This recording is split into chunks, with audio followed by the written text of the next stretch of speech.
A couple hours ago, started to see a trending hashtag, Justice for Robert Fuller. Obviously, I looked at it, and I'm still, different stories say different things. Some stories say he was 20 years old. Another story says he's 23, so I'm not sure which is which, but a young man, either 20 or 23, was found on June 10th, hung from a tree right near City Hall in Palmdale, California. Palmdale, California is about an hour north of Los Angeles. On Wednesday, a man found hanging from a tree near Palmdale City Hall. As per authorities, the identity of the man is confirmed as Robert Fuller by his family. The 20-year-old man was first seen somewhere near a tree, somewhere around 4 a.m., June 10th, along with a rope around the neck, hanging from a tree in Ponce Square. And I'm obviously not from there, but judging by some things I've seen on Twitter, Ponce Square, it's located in a square full of city government buildings, retail shops, and across from the fire station. No way there aren't security cameras.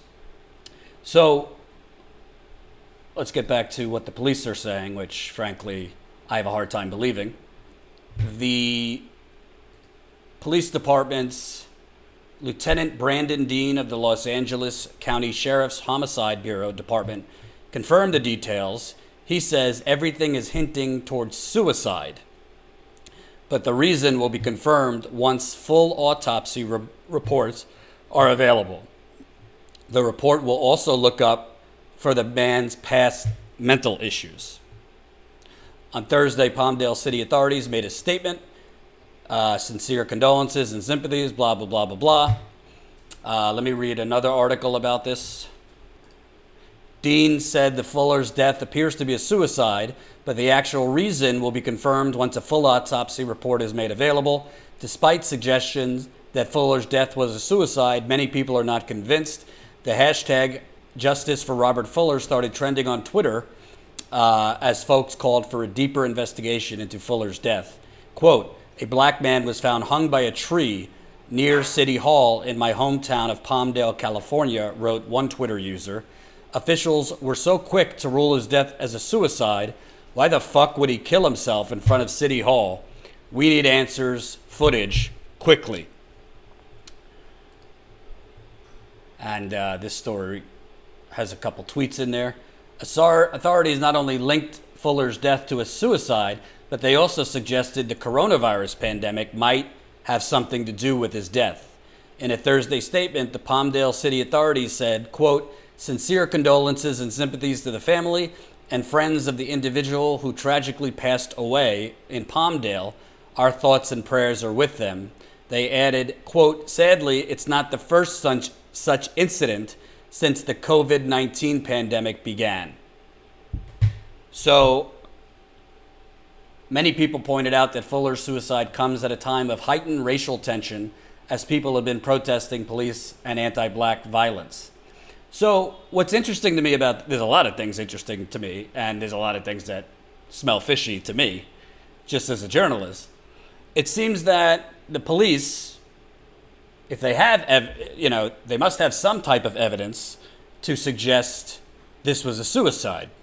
You would think a note that could be proven to be his handwriting. If they have social media posts, cameras, you would think there's some cameras near City Hall, retail shops, that sort of thing. So when they say we're leaning towards suicide, you would think that they have some evidence for that suggestion, particularly at a time where a black guy hanging by a tree in City Hall, near City Hall, considering the marches going on around this country still to this day, that's not going to just get swept under the rug. I mean, you better have some evidence to suggest a suicide. Like I said, a note, camera footage, social media post.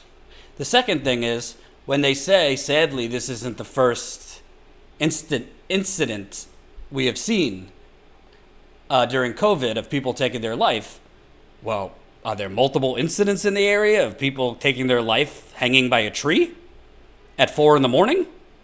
We don't know exactly when he was hung by the tree. That's just when they first found him. So, listen, the fact that the police are automatically leaking to the media, oh, we're going to look into his mental health, would suggest they have reason to think maybe he had depression, anxiety, things like that.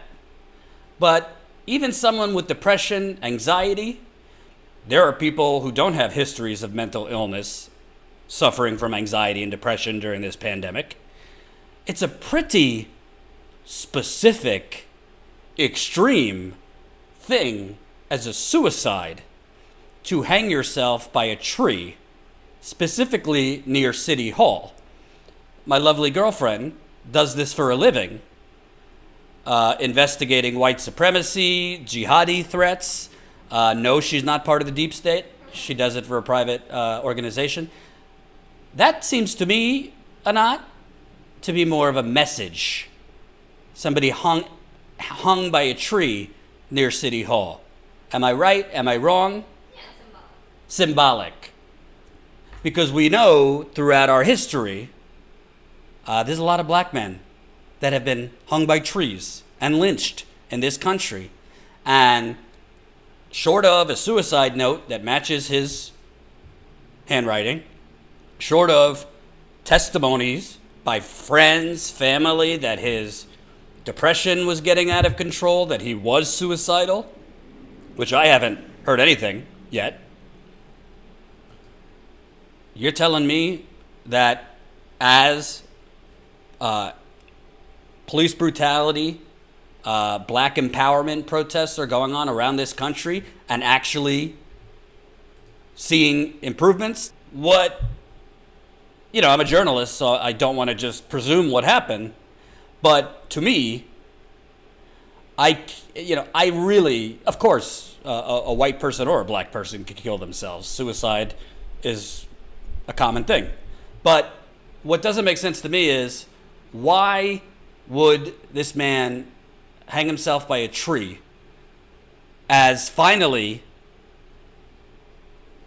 there's some progress? I mean, not the progress we need, but white people are finally on the front lines along with black people on an ongoing basis. You're seeing police departments around the country finally saying, okay, we'll do some reforms. It's not enough.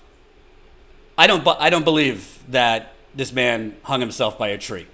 And I think if he did, and they had evidence that it was suicide, this is now 2 days ago.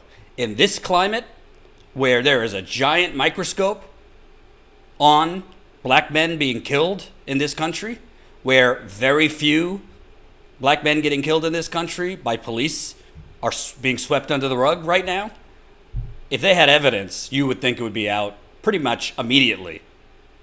But we don't hear anything from the Palmdale Police Department other than we're leaning towards a suicide, thoughts and prayers. I think if they had a note, I think if they had camera footage, I think if they had friends, family saying, yeah, his mood and all that was going downhill, we'd probably know something by now. So I want to read you the history of this area too, because it is pretty rampant with white supremacy groups. And keep pressing that like button. The more people that press the like button, the more people that will see this live stream. And by the way, if some things I say don't make sense, it's because I didn't sleep at all last night, which I'll tell you about later. Los Angeles is cracking down on a notable white supremacist gang. This is from 2017. For years, a white supremacist gang known as the San Fernando Valley Peckerwoods has caused chaos in several neighborhoods in Los Angeles. Members of the gang have allegedly sold drugs and guns, been involved in robbery and identity theft, and threatened black communities. In 2013, one Peckerwood member exploded a pipe bomb directly across the street from a middle school in an attempt to kill a rival, according to city officials. Now LA is fighting back. City officials filed a series of lawsuits last month seeking injunctions against members of the gang from operating out of several houses in the San Fernando Valley. Officials could force property owners to evict members of the Peckerwoods. City Attorney Mike Foyer called the lawsuits a new front in the fight against white supremacist groups and says the actions were motivated in part by growing reports of hate crimes. Quote, they bring with them, of course, the toxic mix of violence and crime and hate. The lawsuits against the white supremacists name specific members of the Peckerwoods and specific properties they operate out of. The alleged gang members will now go to court to defend themselves. If a judge agrees with the city that the gang is a, quote, nuisance, the defendants would be prevented from living in the house. But that's very different from how officials have fought black and Latino gangs across Los Angeles. For 25 years, the city's anti-gang policies have provoked criticisms from civil rights groups for sweeping up young minority men who are in some cases not associated with gangs at all. So I want to read you another one because this is from 2018. I found a story about the same gang from the 1990s in this area. Two men authorities say are affiliated with a white supremacist group were arrested late Tuesday on suspicion of assaulting an African-American Walmart worker who approached a white woman in the store's parking lot. Nathaniel Harris, 20, was rounding up shopping carts at the Lancaster Walmart when he thought he recognized a 20-year-old woman as a former high school classmate, said LA County Sheriff. Harris asked the woman if the two had been classmates, angering her boyfriend, Sean Broderick, and their companion, Christopher Crawford. Broderick walked to his car, pulled out a 20-ounce hammer, and confronted Harris, yelling threats, obscenities, and racial epithets. Grasping the hammer with both hands, Broderick swung at Harris and hit him in the shoulder, Anderson said. Harris fought back and was wrestling with Broderick on the ground, authorities say, when Crawford joined in, kicking and hitting Harris. Anderson said the two suspects are affiliated with the Antelope Valley's Nazi lowriders gang and that both had criminal records. They are expected to be arraigned today on felony charges. Officials involved in monitoring hate crimes say 3 white supremacist groups, the Palmdale Peckerwoods, remember, Robert Fuller was found hanging by a tree in Palmdale, California, the Metal Mines, and the Nazi lowriders are responsible for most of the violence that has steadily increased in the 1990s. In its most recent report, Los Angeles County Human Relations Commission found that hate crimes rose nearly 20% in the Antelope Valley in 1996 alone. So you're talking over 20 years ago. This Peckerwood gang was around, and then 2 years ago, again, incidents with this Peckerwood gang. You know, to be clear, I don't have any evidence of this. I'm just giving you the background of what's going on here in this area. Again, until we have camera footage, until we have more evidence in terms of Robert's social media, hearing from his friends and family to know what his mind state was, we can't just go with our immediate instinct, which is to think this is just a straight up lynching. I mean, you can, but I have to. I'm a journalist, so I have to look for some facts and evidence. But I find it very hard to believe at this current point, with all these protests going on, with solidarity from white people, finally consistent solidarity beyond hashtags from white people for our black brothers and sisters in the streets. You're seeing white, it doesn't sound like anything, but the ABC show The Bachelor, finally, after I think 2 decades on air, choosing a black man to be the Bachelor. Companies starting to, you're seeing white board members resign from boards and urging a black person to replace them. But the bottom line is, this happened on June 10th. It is now June 12th. If it was a suicide, you're going to see some evidence that it was a suicide. You're going to see, was there a note? Was there cameras? Are there more than one set of footprints? Obviously, I would assume they've spoken with his family, friends. Have there been more threats on social media from white supremacy groups in that area? Because there's a lot of white supremacy groups right now on overdrive online.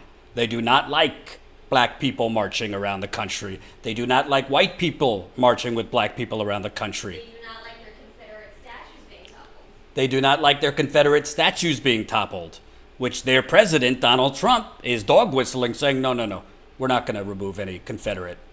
We're not removing or changing names of U.S. bases around the country that might be named after Confederate soldiers. No. I think it would be foolish to just believe that the police say this is a suicide. And let's be honest, folks. Let's be honest. If the police don't have evidence that it's a suicide, maybe it wasn't. Maybe the police had nothing to do. If you give the police the benefit of the doubt, they might have had nothing to do with this man being hung. But let's say they have suspicion that this was a white supremacy gang. You think they want the next epicenter of the protest movement to be in their neighborhood? You think if they could get away with calling it a suicide, even if there's evidence to suggest there's foul play, after what we just saw in Minneapolis with the original police officers totally lying about what happened to George Floyd? They said, they left out of the police report the whole Derek Chauvin kneeling his knee into Floyd's neck for almost 9 minutes, kind of left that out of the police report. It just was written, oh, Mr. Floyd had some medical distress. Well, how did he get that medical distress? Breonna Taylor, I just reported yesterday, under the police report, under injuries, they said none. They also pretended that they did announce themselves as police and did knock on the door, even though they rammed in with no notice, which they just banned no-knock arrests, no-knock search warrants in Louisville because of that. Call me cynical Susie, I don't necessarily trust the police to tell the truth after what we've seen. I give you Rahm Emanuel in Chicago. I give you the Chicago Police Department, period. I give you the New York City Police Department. Hope you enjoyed that last video. Hop on over to statuscoup.com where you can sign up for our email list and become a member for as low as $5 to $10 a month. Membership is how we grow. That's statuscoup.com/join. And remember, join our email list so we can grow the revolution with you.